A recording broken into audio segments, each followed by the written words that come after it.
हरि नाम की चौथी विशेषता सर्व दुखोपशमनत्वम। सर्व दुख उपशमनत्वम। हरि नाम समस्त प्रकार के दुखों का नाश कर देता है। कैसा भी दुख है, सर्व दुख उपशमनत्वम, सब दुखों का उपशमन करता है। बृहद विष्णु पुराण में लिखा है सर्वरोगोपशमनम सर्वोपदर्वनाशनम शांतिदम सर्व अरिष्टानाम हरिर्नामानुकीर्तनम।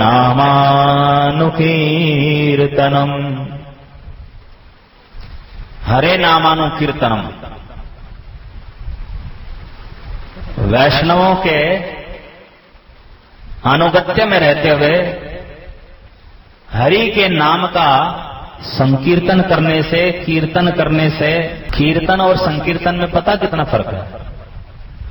जब बहुत सारे भक्त मिलकर के गाते हैं तो उसको संकीर्तन कहते हैं, और जब कोई अकेला ही गा रहा है तो उसका नाम कीर्तन है।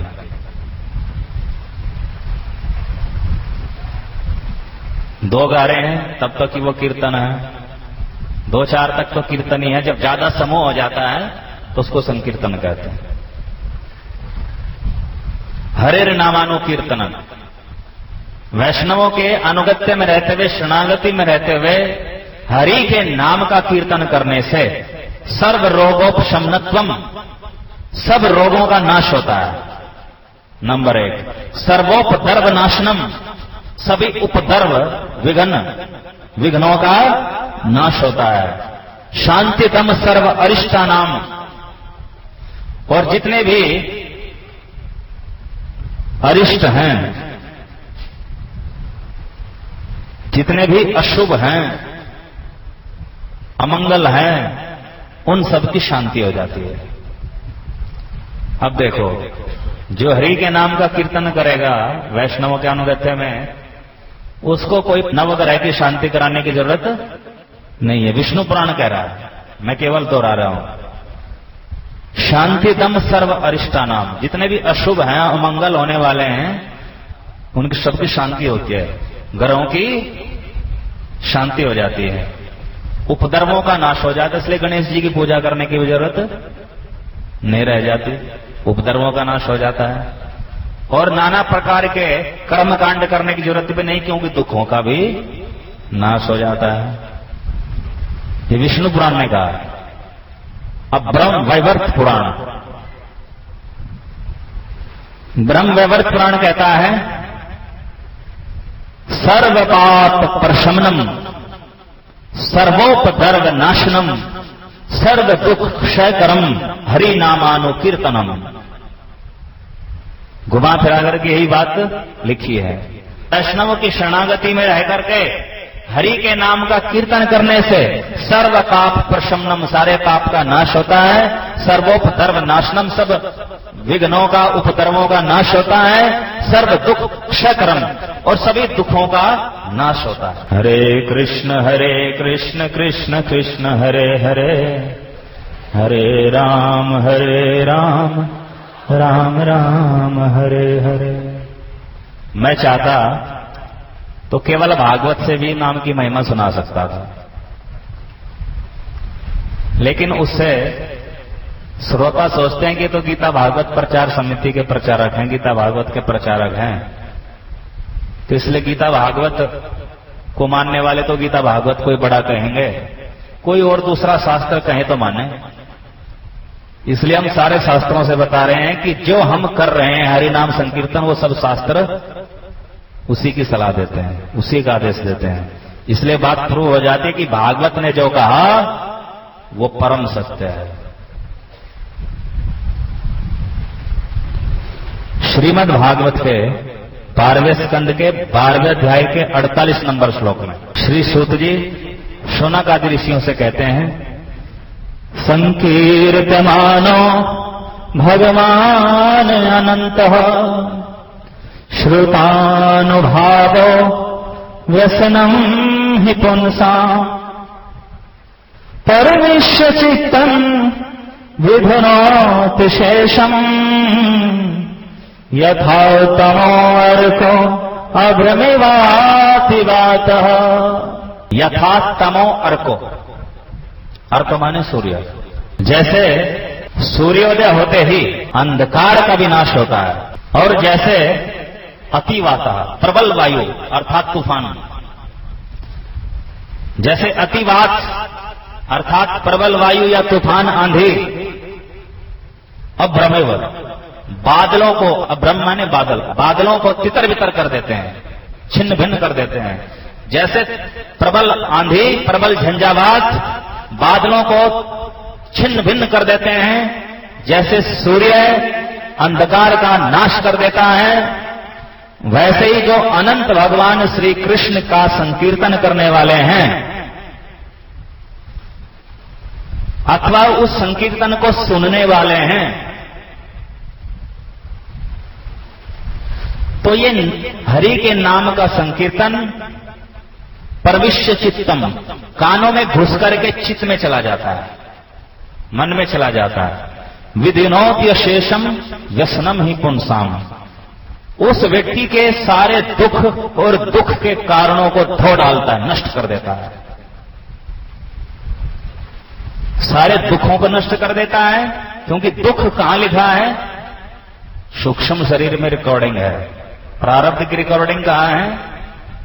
क्या क्या दुख भोगने हैं वो कहां लिखा है? लेख हमारे चित्त में लिखा है, सूक्ष्म शरीर में लिखा है। पाप कहां जमा पड़े हैं? सूक्ष्म शरीर में पड़े हैं। शोक मोह भय कहां है? हमारे सूक्ष्म शरीर में है, आत्मा में नहीं है। तो प्रविश्य चित्तम विधनोति अशेषम, अशेषम, अशेषम माने संपूर्ण। व्यसनम दुखों को, बाधाओं को, वासनाओं को। संकीर्त्यमानो भगवान अनंत, भगवान अनंत अर्थात श्री कृष्ण का संकीर्तन करने से, नाम का संकीर्तन करने से और श्रुतानुभाव, उस संकीर्तन को सुनने से, ये संकीर्तन कान के माध्यम से चित्त में सूक्ष्म शरीर में प्रवेश करता है और दुख तथा दुख के कारणों को उसी प्रकार नष्ट भ्रष्ट कर देता है जिस प्रकार प्रबल झंझावात प्रबल तूफान बादल को नष्ट भ्रष्ट कर देता है अथवा सूर्य अंधेरे को नष्ट भ्रष्ट कर देता है।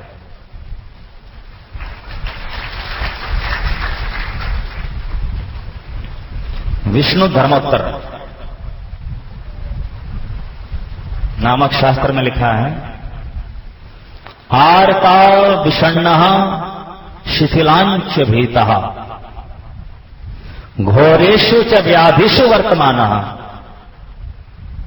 संकीर्तन नारायण शब्दमेकम विमुक्त दुःखः सुखिनो भवन्ति।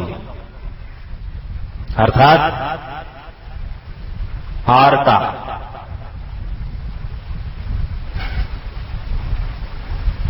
जो श्री सनातन गोस्वामी जी इस श्लोक की टीका में बता रहे हैं, आर्त का मतलब वैसे तो संकटग्रस्त होता है, लेकिन यहां संकट विशेष का नाम बताया है आर्तः, विष भक्षण करने का दुख। जब कोई व्यक्ति विष भक्षण कर लेता है, विष खा लेता है, जहर खा लेता है, तो वो बहुत व्याकुल हो जाता है। तो उसकी व्याकुलता को यहां पर आर्त कहा गया। विषण्ण, दरिद्रता का दुख को विषण्ण कहा गया। विषण्ण दरिद्रता का जो दुख है, गरीबी का जो दुख है, उसको विषण्ण कहा गया।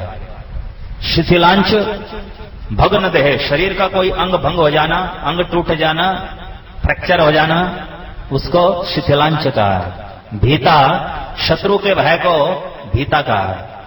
घोरेषु च व्याधिषु वर्तमाना, और जटिल से जटिल व्याधियों का जो दुख है, इन सब परिस्थितियों में कौन कौन सी परिस्थिति दोबारा सुनिए। विष भक्षण की परिस्थिति, दरिद्रता के कारण उत्पन्न दुख की परिस्थिति, भग्न देह अंग भंग होने की स्थिति, भीता शत्रु भय की स्थिति और जटिल व्याधि, जटिल रोग के कारण उत्पन्न भय दुख की स्थिति में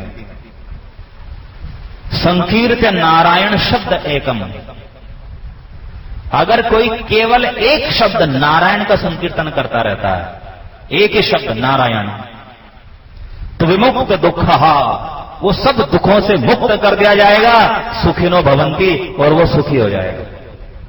नारायण नारायण श्रीमन नारायण नारायण। अगर कोई नारायण नारायण का कीर्तन करता है या नारायण कवच का पाठ करता है, भागवत में श्री नारायण कवच का पाठ है 6 स्कंद में, तो वो इन तमाम परिस्थितियों से जो दुख उत्पन्न हुआ है उनसे मुक्त कर दिया जाएगा, सुखिनो भवंती, निश्चित रूप से सुखी बनेगा।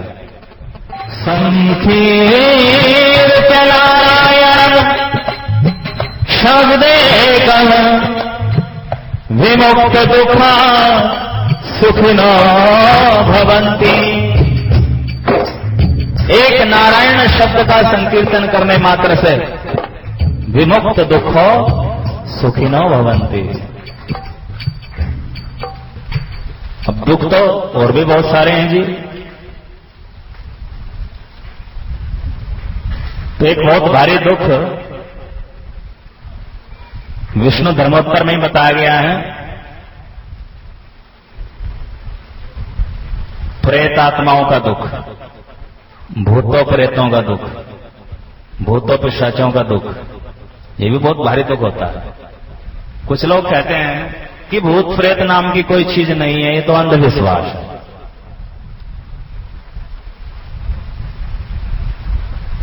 हां, जिनके जीवन में अनुभव नहीं हुआ उनके लिए तो अंधविश्वास है, लेकिन जिनके जीवन में अनुभव हो चुका है उनके लिए बड़ा भारी विश्वास है भूत प्रेत। यहां तक कि गीता जैसा सत्शास्त्र भी भूत प्रेत का वर्णन करता है। भूतानी यान्ति भूतेज्यो, भूत प्रेत को मानने वाले भूत प्रेत बन जाते हैं। भूत अगर ना होते तो भगवान गीता में क्यों बोलते? तो भूत है लेकिन उनसे डरने की जरूरत नहीं है। क्यों? विष्णु धर्मोत्तर में कहा गया है, कीर्तनात् देव देवस्य विष्णु अमित तेजसा यक्ष राक्षस वेताल भूत प्रेत विनायका डाकिन्यो विद्रवन्ति स्म ये तथान्ये च हिंसकः सर्वानर्थ हरम तस्य नाम संकीर्तनम स्मरतम।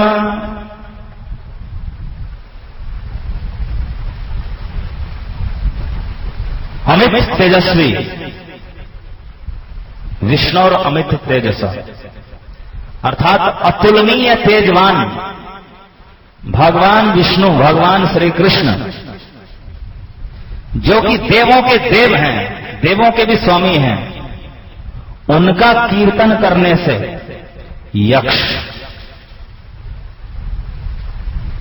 यक्ष और यक्षिणी एक तामसिक योनि है, राक्षस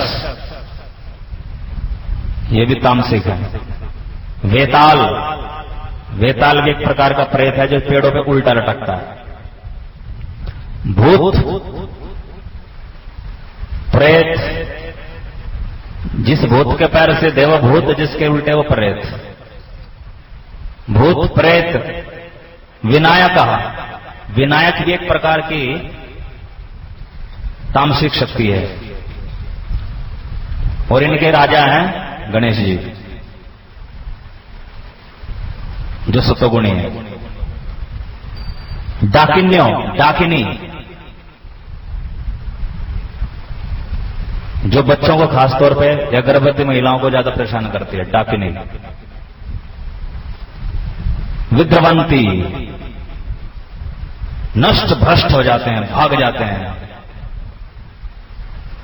ये तथान्य च हिंसका, और इसके अलावा और भी जो इस तरह के तामसिक योनियां हैं वो भी अमित तेजस्वी भगवान श्री हरि के कीर्तन करने से विद्रवंती पलायन कर जाते हैं, भाग जाते हैं। सर्वानर्थ हरम, और सब अनर्थों का नाश कर देता है, सब अनर्थों का हरण कर लेता है। नाम संकीर्तनम स्मृतम, जो नाम का संकीर्तन करता है। बोलो हरे कृष्ण। इसलिए प्रतिदिन अपने घरों में कम से कम 15 मिनट जरूर नाम संकीर्तन करिए। आरती करो ना करो, पूजा करो ना करो, स्तुति गाओ ना गाओ, लेकिन नाम संकीर्तन जरूर गाओ। क्योंकि वो किसी मंत्र मंत्र से नहीं भागेंगे और न किसी तांत्रिक के पास जाने की जरूरत पड़ेगी यदि आप नाम संकीर्तन करोगे।